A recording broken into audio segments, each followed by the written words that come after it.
जय हिंद दोस्तों, मैं हूं आपका निरंजन आयंगार के gods demon and I welcome you all to my gods demon channel one more time guys. तो आज मैं आया हूं आपके लेटेस्ट अपडेट लेके।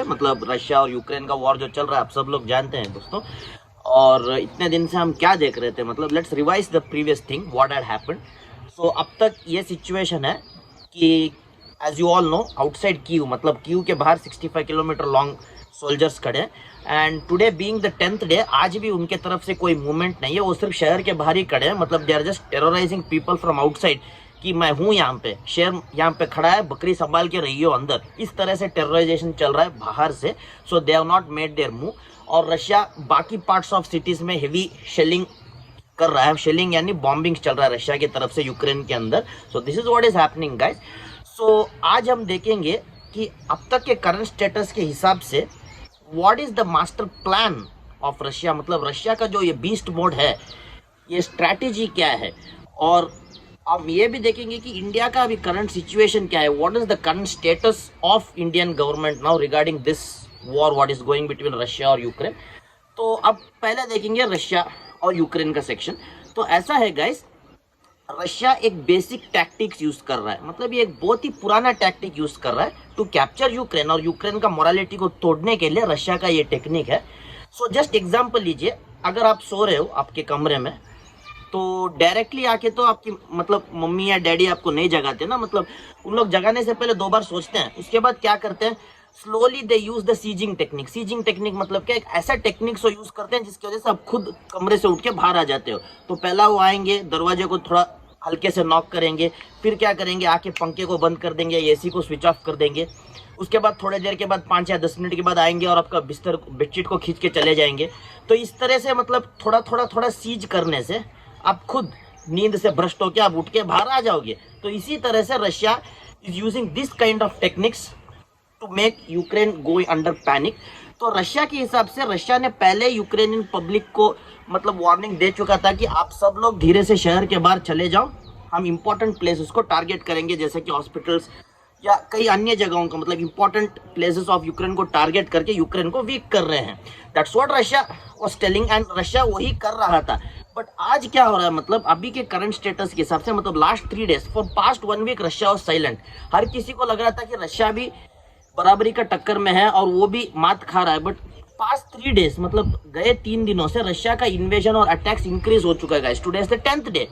तो रशिया अब ऐसा कर रही है, शेलिंग ऐसे ऐसे रीजन्स में किया जा रहा है जहां पे थोड़ा बहुत यूक्रेनियन पॉपुलेशन को भी अफेक्ट हो रहा है। वो थोड़ा डरा के, जैसे बेडशीट खींचना, पंखा बंद करना, इसी टाइप से they are attacking so that Ukrainian population government को सपोर्ट करने का छोड़ के शहर से बाहर भाग जाए। सो most of them have already gone outside Ukraine guys. So it's been like more than 1 million population of Ukraine is already outside Ukraine और refugees बन के शहर से निकल चुके हैं। तो this is what Russia is doing slow by slow।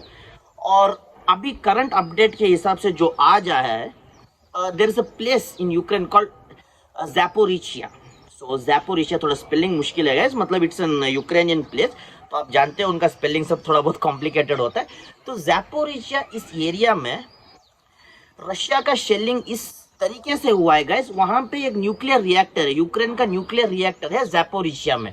सो पूरा यूक्रेनियन कंट्री के लिए उस न्यूक्लियर रिएक्टर से ही इलेक्ट्रिसिटी का पावर सप्लाई हो रहा है गाइस।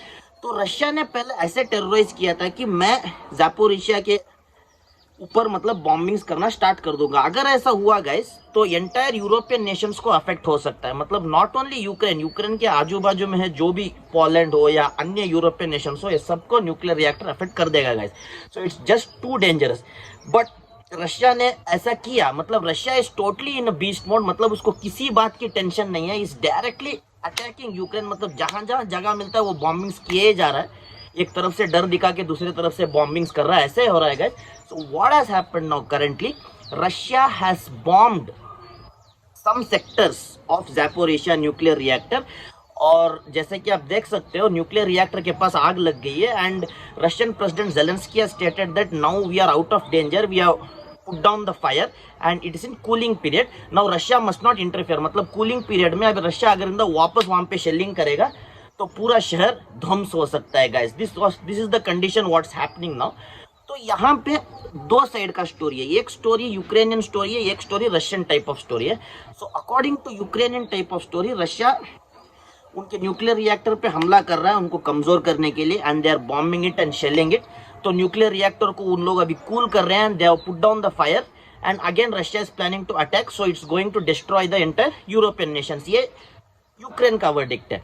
रशिया के वर्डिक्ट के हिसाब से रशिया क्या कह रही है, मतलब कुछ यूक्रेनियन रेबल्स, मतलब जो रशिया के खिलाफ जो लड़ रहे हैं ना पब्लिक पॉपुलेशन, वो जाके न्यूक्लियर रिएक्टर के इर्द गिर्द में छुपे हुए हैं, they have hidden themselves near nuclear reactor, और वहां से वो रशिया के ऊपर मिसाइल्स या अम्यूनिशंस फायर कर रहे हैं, जिसकी वजह से रशियन मिलिट्री को अफेक्ट हो रहा है। मतलब बहुत से रशियन सिपाही मारे गए, मतलब वो उस न्यूक्लियर रिएक्टर के पास छिप के they are attacking on Russian soldiers. So this was the verdict of Russia when the situation has arisen like this. So Russia का verdict इस तरफ से ऐसा है कि we have been attacked by from the nuclear reactor side. तो उसी वजह से उन लोगों को न्यूट्रलाइज करने के लिए, उन लोगों का खात्मा करने के लिए हमने बॉम्बिंग किया था न्यूक्लियर रिएक्टर के पास, और हमने सक्सेसफुली उन लोगों को मात दे दी है वहां पे जो न्यूक्लियर रिएक्टर के पास छिपे थे।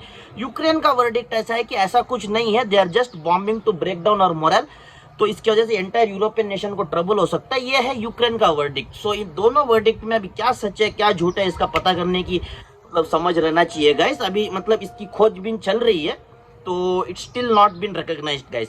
सो अब चलते हैं इंडियन टाइप वर्डिक्ट को। अभी will come to India now, मतलब अभी रशिया और यूक्रेन एक तरफ चला गया, now will come to the Indian section.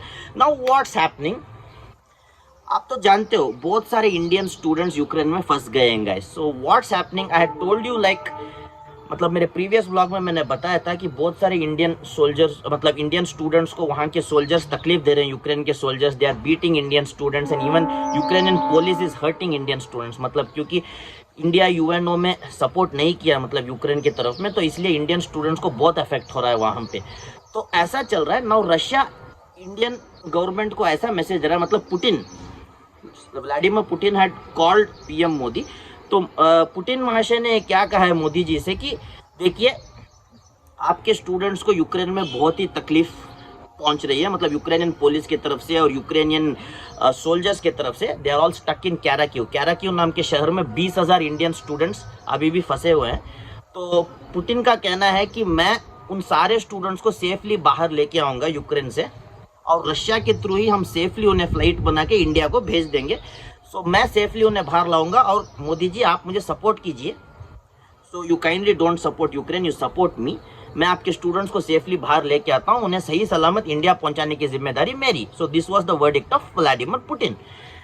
तो उसके बाद इंडियन फॉरेन सर्विस ने जांच किया यूक्रेन में, और उसकी जांच करने के बाद, जांच पड़ताल करने के बाद इंडियन फॉरेन सर्विस का ये कहना है कि वहाँ पे they are not harming Indian students that much, they are only keeping them safe and they are trying to escort them out of Ukraine. Then Russia का एक और वर्डिक्ट था कि यूक्रेन आपके इंडियन स्टूडेंट्स को एक शील्ड की तरह यूज कर रहे हैं, they are using the Indian students as shield and fighting with us so that we don't attack them. That is the Russian verdict. मतलब रशिया का यह कहना है कि यूक्रेन इंडियन स्टूडेंट्स को एक शील्ड बना के हमारे साथ युद्ध करने की प्लान की है, साजिश की है। बट यूक्रेनियन प्रेसिडेंट के हिसाब से ये ऐसा है कि we are not using Indian students as shield, we are not that cruel, and Russia is telling false implications on us. So this is what is happening guys. तो nuclear reactor के situation में भी दो verdict है, Indian students के situation में दो verdict है। Now India is in deep trouble. तो मतलब इंडिया को ये समझ में नहीं आ रहा है कि मतलब करना है तो करना क्या है, रशिया का मदद करना है कि यूक्रेन का हेल्प करना है, क्योंकि Ukraine is also suffering, Ukraine is a small country and it is getting hit. और एक तरफ से इंडियन स्टूडेंट्स को भी ट्रबल है, और पुतिन ये कह रहे हैं कि इंडियन स्टूडेंट्स को सेफली एस्कॉर्ट कर देंगे। और ऐसा हुआ है गाइस एक और सिचुएशन के ओर से, मतलब इंडिया भले ही उस वॉर में नहीं है फिर भी इंडिया को ये अफेक्ट कर रहा है। मतलब ऐसा हुआ है जैसे कि बड़े बड़े नेशंस हो, अभी यूएसए हो, यूके हो, फ्रांस हो, they have all cut all the business ties with Russia. मतलब रशिया के साथ जो भी बिजनेस टाइज है उन्होंने काट दी है। As you all know they are imposing sanctions on Russia. तो यूएस जो बाइडन का ऐसा एक वर्डिक्ट भी है कि रशिया के साथ जो भी मतलब खड़े रहेंगे, those countries which will support financially the Russian nation, we will cut ties with them also. तो this is gonna be very tough guys. मतलब इंडिया और चाइना ऐसे दो nations, two countries, India or China, are the major supporters of Russia now in this war. They are not going against Russia. They are standing with Russia now and the situation is like India को भी Ukraine का मदद करना ही है, वरना दूसरे countries की ओर से इंडिया के साथ अपने आप दुश्मनी बढ़ जाएगी। मतलब यूएस हो या यूके हो, इंडिया के भी सैंक्शन, इंडिया के ऊपर भी सैंक्शंस लगाने स्टार्ट कर देंगे। मतलब this is what is their verdict, क्योंकि आप लोग रशिया के साथ खड़े हो तो we are going to impose sanctions on you also. So अभी India is really in a dilemma and unfixed situation guys in the middle. So this is what is happening currently. तो एक तरफ Kyiv के बाहर 65 kilometre long force को खड़ा करके उनके मोरल को डाउन करना, दूसरी तरफ मतलब ज़ैपोरिशिया में न्यूक्लियर रिएक्टर पे बॉम्बिंग्स करना, फिर Indian prime minister Modi ji के साथ पुतिन का बात होना फोन पे, and this sanction issue, this all issues are building up like fire guys. तो let's hope what's gonna happen and this all subside soon. तो जल्दी मैं आपके लिए एक फर्दर व्लॉग अपडेट के साथ हाजिर रहूंगा guys. So until then this is your Niranjan Iyengar aka gods demon. So pray for Ukraine guys, and even pray for our Indian students. We'll see you back in my next vlog guys. Tada. Bye guys.